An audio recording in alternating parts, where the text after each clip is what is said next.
কেইবা দশক ধৰি বুকুত কঢ়িয়াই ফুৰা এজাক সপোনৰ কাহিনী।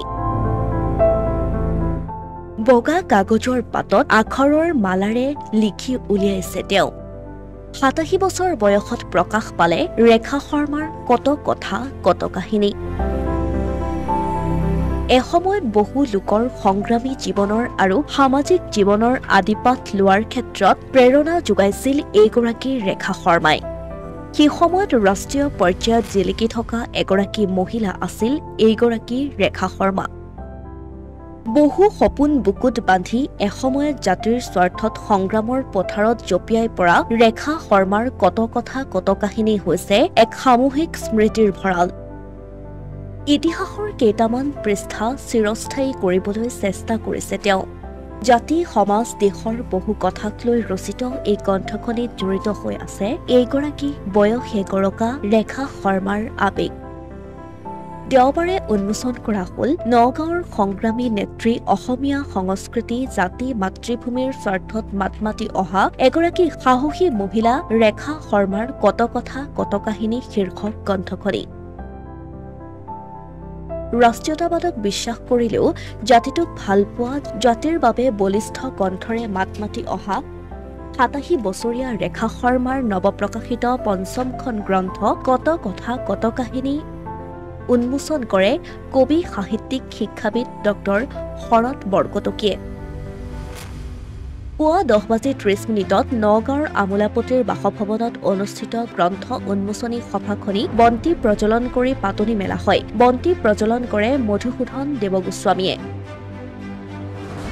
মুকুল বৰঠাকুৰে আঁত ধৰা সভাখনিত সৰস্বতী বন্দনা পৰিৱেশন কৰে প্ৰতীক্ষা বৰুৱাই।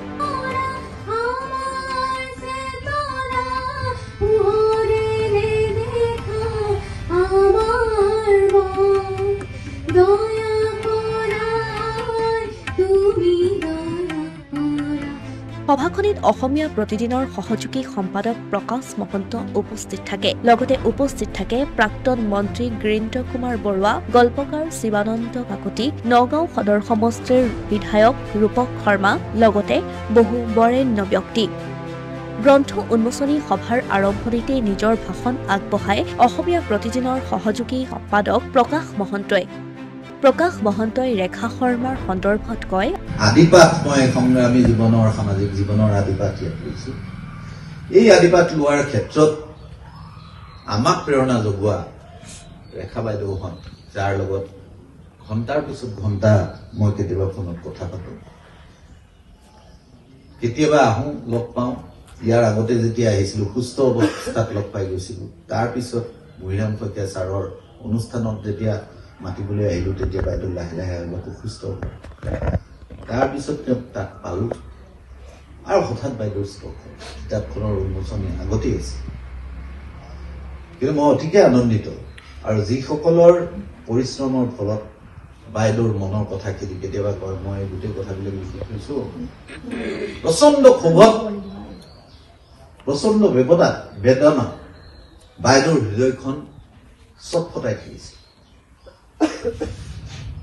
যিটো সময়ত আমি ভাবিবই নোৱাৰো যে এই বৰগৰাকী মহিলা, যিটো সময়ত আমি আঞ্চলিক পৰ্যায়ত সংগ্ৰামৰ সমাজৰ কথা ভাবিছিলো, বাইদেউ তেতিয়া ৰাষ্ট্ৰীয় পৰ্যায়ত জিলিকি থকা এগৰাকী ব্যক্তি আছিল। অটল বা বিহাৰী বাজপেয়ী যেতিয়া অসমলৈ আহিছিল আন্দোলনৰ, সেই সময়ত বাইদেউ কিন্তু ৰাষ্ট্ৰীয় পৰ্যায়ত গন্তিত থকা, জিলিকি থকা এগৰাকী অসমৰ কুন্তলা ডেকা বাইদেউ, ৰেখা শৰ্মা বাইদেউ, এইবিলাক জিলিকি থকা বাইদেউ আছে।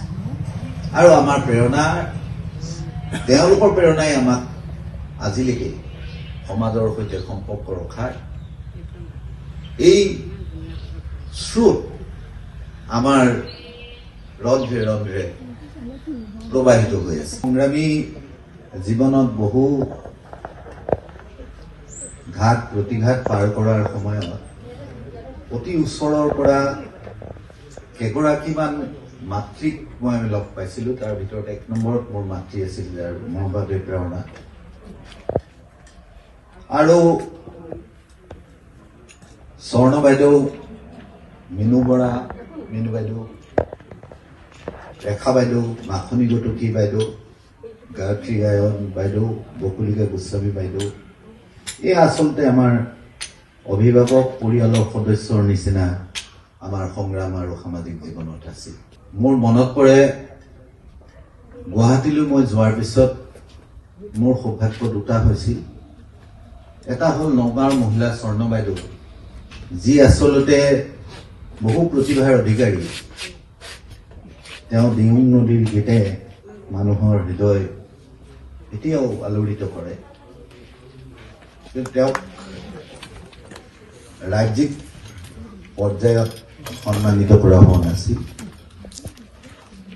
কিন্তু মই গুৱাহাটীত থকা অৱস্থাত বাইদেউ একদম চিকিৎসাধীন থকা অৱস্থাত তেওঁক গুৱাহাটী প্ৰেছ ক্লাবলৈ গেষ্ট অফ দ্য মান্থ কৰি লৈ গৈ তেওঁৰ মনৰ কথা অসমৰ সাংবাদিকসকলক শুনোৱাৰ সুযোগ মই পাইছিলোঁ। একেদৰে মহিম বৰা ছাৰ গুৱাহাটী চিকিৎসা মহাবিদ্যালয়ত চিকিৎসাধীন হৈ থকা অৱস্থাত তাৰ পৰা ৰিলিজ লোৱাৰ পিছতে মই সেই গেষ্ট অফ দ্য মান্থ অনুষ্ঠানত তেওঁক লৈ যোৱাই নহয়, যিদিনা GNRCত তেখেতৰ মৃত্যু হৈছিল সেইদিনা মই অকলে সেই মুহূৰ্তত তাত উপস্থিত হৈছিলোঁ। এই অনুষ্ঠানত নগাঁও সদৰ সমষ্টিৰ বিধায়ক ৰূপক শৰ্মাই কয়, এফালে যদি চাওঁ প্ৰতিটো মুহূৰ্তত ৰাষ্ট্ৰীয়তাবাদী চিন্তা, দেশখনৰ সুৰক্ষাৰ স্বাৰ্থত মাত মতা, আৰু আনফালেদি অসম আন্দোলনৰ এগৰাকী অগ্ৰণী সাহসী মহিলা, য'ত আমি দেখা পাইছিলোঁ যে তেওঁ যেতিয়া উত্তাপ্ত ভাষণ দিয়ে তেওঁৰ ভাষণ শুনিবলৈ যায়, আৰু তেওঁ ভাষণ দিয়াৰ পাছত হয়তো বেলেগে আৰু বহুতে ভাষণ দিবলৈ সাহস কৰা নাছিলে। কাৰণ ইমানখিনি তেখেতৰ প্ৰতিটো মুহূৰ্তত আমি দেখা পাইছিলোঁ যে ইমানখিনি তেখেতৰ সম্বল আছিলে প্ৰতিটো মুহূৰ্তত। কাৰণ দীঘলীয়া পৰিক্ৰমা আমি যদি চাওঁ যে অসম আন্দোলনৰ সময়তৰ যিটো গিৰিন্দা প্ৰকাশ দা বা সৰ্বকৰী সকলোবিলাক আছিলে, আৰু সেই প্ৰতিটো মুহূৰ্তত যেতিয়া একেলগে কাম কৰিছিলে, আৰু সেই সময়ত ৰেখা দেখা বুলি কোৱাৰ লগে লগে আমাৰ সকলোৱে তেওঁক হয়তো বহুতে ভয়ো কৰিছিলে। ৰেখা শৰ্মা উদাত্ত ভাষণ, সাহসী মহিলা, য'তে ত'তে সাহসে তেওঁ মোকাবিলা কৰে, আৰু সেইখিনি সময় আমি সকলোৱে তেওঁৰ কথা জানিছিলোঁ। আৰু মোৰ ব্যক্তিগত জীৱনতো যদি ৰেখা জেঠাইক মই প্ৰতিটো মুহূৰ্তত লগ পাওঁ, কেতিয়াবা কথা পাতোঁ।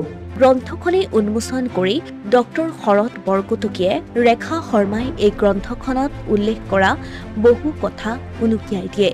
লগতে তেওঁ কয়, এই গ্ৰন্থখন এক স্মৃতিৰ ভঁৰাল। বিধায়ক মহোদয়ৰ পৰা আৰম্ভ কৰি আপোনালোকৰ যিটো উপস্থিতি, প্ৰকাশ মহন্ত গুৱাহাটীৰ পৰা দৌৰি আহিছে, গিৰিন্দা আহিছে, শিৱানন্দ কাকতি বা আপোনালোক সকলো আহিছে, এই কথাটোত আপোনালোকে এটা সংযোগ কৰিছে যে আমি আমাৰ সমাজখনৰ কাৰণে কেনেকৈ চিন্তা কৰি আছো। আৰু লগত মই এটা কথা ক'ব খোজো যে বাইদেউৰ বিষয়ে বহুতখিনি কথা কৈছে।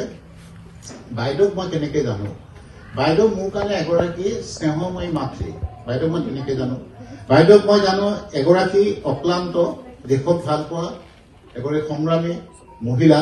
বাইদেউক মই জানো এগৰাকী কৰ্মশীলতা, সূক্ষ্মদৰ্শিনী, দূৰদৰ্শিনী, বিনীতা আৰু মধুৰ ভাষিনী।